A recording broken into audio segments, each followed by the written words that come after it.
ಎರಡನೇ ಸುದ್ದಿ ಕಡೆ ಹೋಗೋಣ. ದಾವಣಗೆರೆಯ ರಣಕಣದಲ್ಲಿ ಕೈ ಕಮಲ ಜಿದ್ದು. ದಕ್ಷಿಣದ ಅಖಾಡದಲ್ಲಿ ಏಟು ಎದಿರೇಟು ಪಾಲಿಟಿಕ್ಸ್. ಬಿಜೆಪಿಗರಿಂದ ಸರ್ಕಾರದ ವೈಫಲ್ಯ ಅಸ್ತ್ರಕ್ಕೆ ಸಿಎಂ ಗ್ಯಾರಂಟಿ ಪ್ರತ್ಯಸ್ತ್ರ. ಇದುವೇ ಚದುರಂಗದ ಎರಡನೇ ಸ್ಟೋರಿ. ಸಿದ್ದು ಗ್ಯಾರಂಟಿ ಅಸ್ತ್ರ. ಮತ್ತೆ ನಂಬಿಕೆ ಬಂದಿದೆ.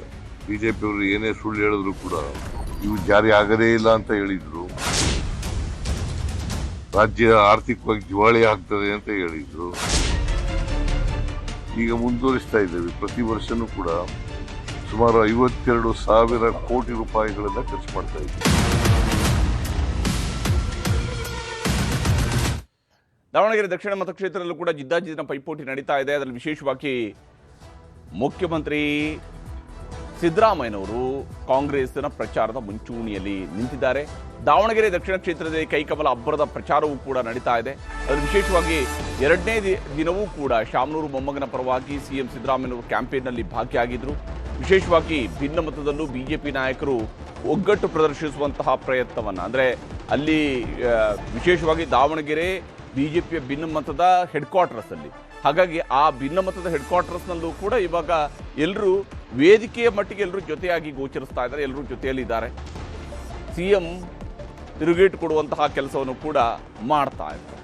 ವಿಶೇಷವಾಗಿ ಇಲ್ಲಿ ಬಿಜೆಪಿಯನ್ನ ಟಾರ್ಗೆಟ್ ಮಾಡಿ ಕಾಂಗ್ರೆಸ್ನ ಅಬ್ಬರದ ಪ್ರಚಾರವನ್ನು ಹೇಗೆ ಸಿದ್ದರಾಮಯ್ಯನವರ ನೇತೃತ್ವ ವಹಿಸಿಕೊಂಡು ಸಿದ್ದರಾಮಯ್ಯನವರು ನಡೆಸ್ತಾ ಇದ್ದಾರೆ ಅನ್ನೋದನ್ನು ಗಮನಿಸಬೇಕು. ಎರಡನೇ ದಿನವೂ ಕೂಡ ದಾವಣಗೆರೆ ದಕ್ಷಿಣ ಕ್ಷೇತ್ರದಲ್ಲಿ ಸಿಎಂ ಸಿದ್ದರಾಮಯ್ಯನವರು ಅಬ್ಬರದ ಪ್ರಚಾರದಲ್ಲಿ ಭಾಗಿಯಾಗಿದ್ದಾರೆ.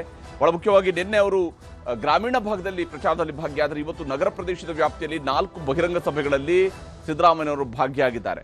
ಒಂದು ಮತಕ್ಷೇತ್ರದಲ್ಲಿ 4 ಕಡೆಗಳಲ್ಲಿ ಬಹಿರಂಗ ಸಭೆಗಳಲ್ಲಿ ಅವರು ಭಾಗಿಯಾಗಿದ್ದಾರೆ. ಪ್ರತಿಯೊಂದು ಕಡೆಗಳಲ್ಲೂ ಕೂಡ ಮೆರವಣಿಗೆಯಲ್ಲಿ ಹೋಗ್ತಾ ಇದ್ದಾರೆ. ದೇಗುಲ ಮತ್ತು ದರ್ಗಾಗಳಿಗೆ ತೆರಳಿ ನಂತರ ಪ್ರಚಾರದಲ್ಲಿ ಮುಖ್ಯಮಂತ್ರಿಯವರು ಭಾಗಿಯಾಗಿದ್ದಾರೆ. ಅವರು ಈ ಒಂದು ಪ್ರಚಾರದ ನೇತೃತ್ವವನ್ನು ಸಿದ್ದರಾಮಯ್ಯನವರು ವಹಿಸಿಕೊಂಡಿದ್ದಾರೆ. ಶಿವಕುಮಾರ್ ಅವರು ಒಂದು ಕಡೆಯಲ್ಲಿ, ಸಿದ್ದರಾಮಯ್ಯನವರು ಒಂದು ಕಡೆಯಲ್ಲಿ ಪ್ರಚಾರದಲ್ಲಿ ಭಾಗಿಯಾಗ್ತಾ ಇದ್ದಾರೆ. ಗ್ಯಾರಂಟಿಯಿಂದ ರಾಜ್ಯ ದಿವಾಳಿ ಅಂತ ಹೇಳ್ತಿರುವಂತಹ ಬಿಜೆಪಿಯ ಆರೋಪಕ್ಕೆ ತಿರುಗೇಟು ಕೊಡುವಂತಹ ಕೆಲಸವನ್ನು ಕೂಡ ಸಿದ್ದರಾಮಯ್ಯನವರು ಉಪಚುನಾವಣೆಯ ಅಖಾಡವನ್ನು ಬಳಕೆ ಮಾಡ್ಕೊಳ್ತಾ ಇದ್ದಾರೆ. ವಿಶೇಷವಾಗಿ ಗ್ಯಾರಂಟಿಯ ವಿಚಾರದಲ್ಲಿ ಬಿಜೆಪಿಯವರ ಅಭಿಪ್ರಾಯಗಳು ಏನಿದ್ವು, ಆದರೆ ನಾವು ಹೇಗೆ ಈ ಗ್ಯಾರಂಟಿಗಳನ್ನು ಜನರಿಗೆ ತಲುಪಿಸ್ತಾ ಇದ್ದೀವಿ ಅನ್ನೋದನ್ನು ಅವರು ಹೇಳ್ತಾ ಇದ್ದಾರೆ. ಪಂಚ ಗ್ಯಾರಂಟಿಗಳನ್ನು ಮುಂದುವರಿಸ್ತೀವಿ, ಅದನ್ನು ನಿಲ್ಲಿಸುವಂತಹ ಪ್ರಶ್ನೆಯೇ ಇಲ್ಲ ಅನ್ನುವಂತಹ ಭರವಸೆಯನ್ನು ಗ್ಯಾರಂಟಿಗಳ ಫಲಾನುಭವಿಗಳಿಗೆ ಸಿದ್ದರಾಮಯ್ಯನವರು ಕೊಟ್ಟಿದ್ದಾರೆ. ವಿಶೇಷವಾಗಿ ಕೇಂದ್ರ ಸರ್ಕಾರ GST ಪಾಲು ಕಡಿತಗೊಳಿಸಿ ನಮಗೆ ಅನ್ಯಾಯ ಮಾಡ್ತಾ ಇದೆ, ಕರ್ನಾಟಕಕ್ಕೆ ಅನ್ಯಾಯ ಮಾಡ್ತಾ ಇದೆ ಅನ್ನುವಂತಹ ಆಕ್ರೋಶವನ್ನು ಸಿದ್ದರಾಮಯ್ಯನವರು ಹೊರಹಾಕಿದ್ದಾರೆ. ಹಾಗೂ ಯುದ್ಧದ ನೆಪದಲ್ಲಿ ಬೆಲೆ ಏರಿಕೆಯನ್ನು ಮಾಡಲಾಗ್ತಾ ಇದೆ ಅಂತೇಳಿ ಸಿದ್ದರಾಮಯ್ಯನವರು ವಾಗ್ದಾಳಿಯನ್ನು ನಡೆಸಿದ್ದಾರೆ. ಯುದ್ಧದ ನೆಪದಲ್ಲಿ ಇವರು ಈಗ ಬೆಲೆ ಏರಿಕೆಗೆ ಬೇರೆ ಮುಂದಾಗಿದ್ದಾರೆ ಅಂತ ಹೇಳುವಂಥದ್ದು ಸಿದ್ದರಾಮಯ್ಯನವರು ಮಾಡ್ತಾ ಇರುವಂತಹ ಆರೋಪ. ಇಂದು ಕೂಡ ದಾವಣಗೆರೆಯಲ್ಲಿ ಸಿಎಂ ಸಿದ್ದರಾಮಯ್ಯನವರು ವಾಸ್ತವ್ಯ ಹೂಡಲಿದ್ದಾರೆ, ತಮ್ಮ ಪ್ರಚಾರದಲ್ಲಿ ಭಾಗಿಯಾಗ್ತಾ ಇದ್ದಾರೆ. ಆ ಮೂಲಕ ಈ ಚುನಾವಣೆಯನ್ನು ಬಹಳ ಗಂಭೀರವಾಗಿ ತೆಗೆದುಕೊಂಡಿರುವಂಥದ್ದು ಸ್ಪಷ್ಟವಾಗಿದೆ. ಇಲ್ಲಿ ಸಿಎಂ ಸಿದ್ದರಾಮಯ್ಯ ಸೇರಿದಂತೆ ಸರ್ಕಾರದ ಸಚಿವರುಗಳು ಏನು ಹೇಳ್ತಿದ್ದಾರೆ ಈ ಪ್ರಚಾರ ಸಭೆಯಲ್ಲಿ ಅನ್ನೋದನ್ನು ನಿಮಗೆ ತೋರಿಸ್ತೀನಿ. ಗ್ಯಾರಂಟಿ ಯೋಜನೆಗಳು ಅವು ಜಾರಿಯಾಗಿದ್ದಾವೆ. 3 ವರ್ಷದಿಂದ ಜಾರಿಯಾಗ್ತಾ ಇದ್ದಾವೆ. ಮತ್ತು ನಂಬಿಕೆ ಬಂದಿದೆ. ಬಿಜೆಪಿಯವರು ಏನೇ ಸುಳ್ಳು ಹೇಳಿದ್ರು ಕೂಡ, ಯಾಕೆಂತಂದರೆ ಇವು ಜಾರಿ ಆಗದೇ ಇಲ್ಲ ಅಂತ ಹೇಳಿದರು. ಒಂದು ಸಾರಿ ರಾಜ್ಯ ಆರ್ಥಿಕವಾಗಿ ದಿವಾಳಿ ಆಗ್ತದೆ ಅಂತ ಹೇಳಿದರು. ಖಜಾನೆ ಖಾಲಿ ಆಗಿಬಿಡ್ತದೆ ಅಂತ ಹೇಳಿದರು. ಅಭಿವೃದ್ಧಿ ಕೆಲಸಗಳು ನಡೀತಾ ಇಲ್ಲ ಅಂತ ಹೇಳಿದರು. ಮಾಡೋಕ್ಕಾಗಿಲ್ಲ. ಯಾಕಪ್ಪ ಅಂತಂದರೆ ಕೇಂದ್ರ ಸರ್ಕಾರದವರು ನಮಗೆ ಕೊಡಬೇಕಾಗಿದ್ದಂಥ ಹಣವನ್ನು ಕೊಡಲಿಲ್ಲ. ರ್ಯಾಷನಲೈಸ್ ಮಾಡೋದು ಯಾವಾಗ ಮಾಡೋದು, ಅದನ್ನು ಸೆಪ್ಟೆಂಬರ್ ತಿಂಗಳಿಂದ ಜಾರಿಗೆ ಬರೋಕ್ಕೆ ಮಾಡೋದು. ಕಡಿಮೆ ಮಾಡಿಬಿಟ್ರು ಅನೇಕ ಇದನ್ನು. ಯಾಕೆಂತಂದರೆ ಬಿಹಾರ್ ಚುನಾವಣೆ ಇತ್ತು, ಅದಕ್ಕೋಸ್ಕರ ಮಾಡಿದ್ರು. GST ಇಷ್ಟು ದುಡ್ಡು ಬರ್ಬೋದು ನಮಗೆ ತೆರಿಗೆನಲ್ಲಿ. 1,20,000 ಕೋಟಿ ತೆರಿಗೆ ಬರಬೇಕಾಗಿತ್ತು. ನಮಗೆ 10,000 ಕೋಟಿ ಕಡಿಮೆ ಆಯಿತು. ಅದರಲ್ಲಿ 10,000 ಕೋಟಿ ರಾಜ್ಯದ್ದೇನಿಲ್ಲ. ಅವ್ರಿಗೆ ಕೊಟ್ಟರೆ ನಾವು ವಿತರಣೆ ಮಾಡ್ತೀವಿ ಅಷ್ಟೇ. ವಿತರಣೆ ಮಾಡೋದಷ್ಟೇ ನಮ್ಮ ಕೆಲಸ. ಪೆಟ್ರೋಲಿಯಂ ಪ್ರಾಡಕ್ಟ್ಸ್ನ ಯಾರು ಮಾಡೋರು? ಸೆಂಟ್ರಲ್ ಗೌರ್ಮೆಂಟ್ ಅಲ್ವಾ? ನಾವು ಬೆಲೆ ಇದೆಯಲ್ಲ, ಇಲ್ಲಿ ಪಕ್ಕದ ರಾಜ್ಯಗಳಿಗೆಲ್ಲ ಹೋಲಿಕೆ ಮಾಡಿ ಬೆಲ್ಕೆ ನಮಗೆ ಅದಕ್ಕಿಂತ ಕಡಿಮೆ ಪಕ್ಕದ ರಾಜ್ಯಗಳಿಗಿಂತ ತಮಿಳುನಾಡಿಗಿಂತ ಕಡಿಮೆ ಇದೆ, ಮಹಾರಾಷ್ಟ್ರಕ್ಕಿಂತ ಕಡಿಮೆ ಇದೆ, ಕೇರಳಕ್ಕಿಂತ ಕಡಿಮೆ ಇದೆ, ಆಂಧ್ರ ಪ್ರದೇಶಕ್ಕಿಂತ ಕಡಿಮೆ ಇದೆ.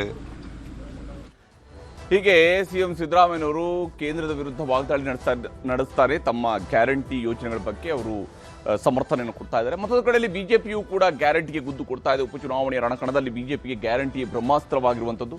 ವಿಶೇಷವಾಗಿ ಗ್ಯಾರಂಟಿ ವಿಚಾರಗಳನ್ನೇ ಮುಂದಿಟ್ಟುಕೊಂಡು ರಾಜ್ಯದಲ್ಲಿ ಆರ್ಥಿಕವಾಗಿ ವಿಫಲವಾಗ್ತಾ ಇದೆ ಸರ್ಕಾರ, ಬೈ ಎಲೆಕ್ಷನ್ ಬಳಿಕ ಗ್ಯಾರಂಟಿಗಳನ್ನು ನಿಲ್ಲಿಸ್ತಾರೆ ಅನ್ನುವಂತಹ ಅಭಿಪ್ರಾಯಗಳನ್ನು ಕೂಡ ವ್ಯಕ್ತಪಡಿಸ್ತಾ ಇದ್ದಾರೆ. ಸಿದ್ದರಾಮಯ್ಯ ಮತ್ತು ಶಿವಕುಮಾರ್ ಅವರ ಮಧ್ಯೆ ಸಂಘರ್ಷದಿಂದಾಗಿ ಸಮಸ್ಯೆಗಳು ಎದುರಾಗ್ತಾ ಇದ್ದಾವೆ ಸರ್ಕಾರದಲ್ಲಿ. ದಲಿತ ನಾಯಕರಿಗೆ ಕಾಂಗ್ರೆಸ್ ಸರ್ಕಾರ ಅನ್ಯಾಯ ಮಾಡ್ತಾ ಬಂದಿದೆ. ಅದರಲ್ಲೂ ಕೂಡ ಡಾಕ್ಟರ್ ಜಿ ಪರಮೇಶ್ವರ್ ಅವ್ರನ್ನ ಒಳ ಮೀಸಲಾತಿ ವಿಚಾರದಲ್ಲೂ ಕೂಡ ಕಾಂಗ್ರೆಸ್ಸಿಗರು ಅನ್ಯಾಯವನ್ನ ಮಾಡ್ತಾ ಇದ್ದಾರೆ ಮತ್ತು 2018ರಲ್ಲಿ ಡಾಕ್ಟರ್ ಜಿ ಪರಮೇಶ್ವರ್ ಸಿಎಂ ಆಗ್ತಾರೆ ಅಂತ ಅವರನ್ನ ಸೋಲಿಸಿದ್ರು ಅನ್ನುವಂಥ ಅಭಿಪ್ರಾಯಗಳನ್ನು ವ್ಯಕ್ತಪಡಿಸಿದ್ದಾರೆ. ಕಾಂಗ್ರೆಸ್ ಆಂತರಿಕ ವಿಚಾರಗಳನ್ನೇ ಮುಂದಿಟ್ಟು ಬಿಜೆಪಿ ನಾಯಕರು ವಾಗ್ದಾಳಿಯನ್ನು ನಡೆಸ್ತಾ ಇದ್ದಾರೆ. ಇನ್ಫ್ಯಾಕ್ಟ್ 2013ರಲ್ಲಿ ಡಾಕ್ಟರ್ ಜಿ ಪರಮೇಶ್ವರ್ ಅವರು ಸೋಲನ್ನು ಕಂಡಿದ್ರು. ಈ ವಿಚಾರದಲ್ಲಿ ಬಿಜೆಪಿ ನಾಯಕರುಗಳ ಮಾತುಗಳನ್ನು ನಿಮಗೆ ತೋರಿಸ್ತೀನಿ. ಈ ರಾಜ್ಯದ ಜನರಿಗೆ ಗೊತ್ತಿರುವಂಥ ವಿಚಾರ. ಇವತ್ತು ನಿಮ್ಮ ಸರ್ಕಾರದ ಪರಿಸ್ಥಿತಿ ಯಾವ ರೀತಿಯಲ್ಲಿದೆ? ಇವತ್ತು ನಿಮ್ಮ ಸರ್ಕಾರ ಅನ್ನೋಂಥದ್ದು ICU ಸ್ಥಿತಿಯಲ್ಲಿದೆ. ICU ಸ್ಥಿತಿಯಲ್ಲಿ ಒಂದು ಸಾರಿ ಈ ಸರ್ಕಾರಕ್ಕೆ ಏನೇನು ಅಕಸ್ಮಿತವಾಗಿ ICU ಅನ್ನೋದಂತ ಬಂದಾದ್ರಿಗಿನ ಈ ಸರ್ಕಾರದ ಕತೆ ಮುಗಿದೋಯ್ತು. ಈ ICU ತೆಗೆದುಬಿಟ್ರೆ ಸರ್ಕಾರದ ಕತೆ ಮುಗಿದೋಯ್ತು ಅನ್ನೋಂಥ ಪರಿಸ್ಥಿತಿಯಲ್ಲಿದೆ. ಯಾಕಂದರೆ ವೆಂಟಿಲೇಟರ್ ಇದ್ದಂಥ ಟೈಮಲ್ಲಿ ವೆಂಟಿಲೇಟರ್ ತೆಗೆದ್ರೆ ಮನುಷ್ಯ ಸತ್ತೋಗ್ತಾನ. ಈ ಸರ್ಕಾರ ಕೂಡ ಯಾವ ವೆಂಟಿಲೇಟರ್ದಲ್ಲಿ ಇದೆ ಅಂದ್ರೆ ಸುಳ್ಳಿನ ವೆಂಟಿಲೇಟರ್ದಲ್ಲಿದೆ. ಈ ಸುಳ್ಳಿನ ವೆಂಟಿಲೇಟರ್ ತೆಗೆದ್ರೆ ಈ ಸರ್ಕಾರ ಸತ್ತೋಗುತ್ತೆ. ಆ ಸ್ಥಿತಿಯಲ್ಲಿದೆ. ನಿಮ್ಮ ಪರವಾಗಿ ನಾನಿದ್ದೇನೆ ಅಂತ ಹೇಳುವಂಥ ನಮ್ಮ ಮುಖ್ಯಮಂತ್ರಿಗಳು ಬಜೆಟ್ನಲ್ಲಿ ಆಗಲಿ ಅಥವಾ ತನ್ನ ಕಾರ್ಯಾಚರಣೆಯಲ್ಲಿ ಆಗಲಿ ಅಹಿಂದವನ್ನು ಬಿಟ್ಟಿದ್ದಾರೆ, ಮರ್ತೇ ಬಿಟ್ಟಿದ್ದಾರೆ. ಆ ಅಹಿಂದ ಅಂತ ಹೇಳುವಂಥದ್ದು ಯಾರು ಅವರ ಜಪ ಆಗಿತ್ತೋ ಅದು ಇವತ್ತು ಭಾರತೀಯ ಜನತಾ ಪಾರ್ಟಿಯ ಹೊರವಾಗಿ ಪರಿಣಮಿಸಿದೆ.